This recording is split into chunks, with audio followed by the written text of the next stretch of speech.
1571 October 7 ലെപ്പാൻഡോ യുദ്ധത്തിൽ ജപമാല പ്രാർത്ഥനയുടെ ശക്തിയാൽ ഒട്ടോമൻ സൈന്യത്തിനുമേൽ ക്രൈസ്തവരുടെ വിശുദ്ധ സഖ്യം നേടിയ ചരിത്ര വിജയത്തെ തുടർന്നായിരുന്നു ക്രിസ്ത്യാനികളുടെ സഹായമായി പരിശുദ്ധ മറിയത്തെ വണങ്ങുന്ന പ്രാർത്ഥനാരീതി സഭയിൽ പ്രചരിച്ചത്.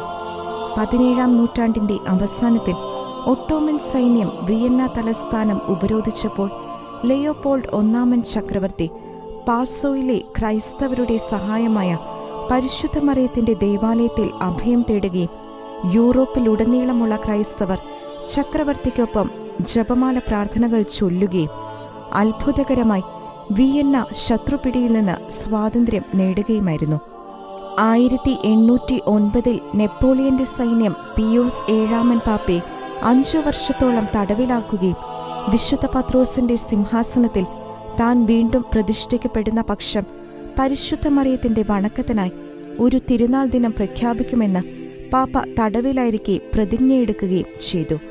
പരിശുദ്ധ മറിയത്തിന്റെ അത്ഭുത ഇടപെടൽ എന്നോണം ക്രൈസ്തവർ വീണ്ടും വിജയം നേടുകയും 1814 മെയ് 24 പാപ്പ റോമിലേക്ക് ജൈത്രയാത്ര നടത്തുകയും ചെയ്തു.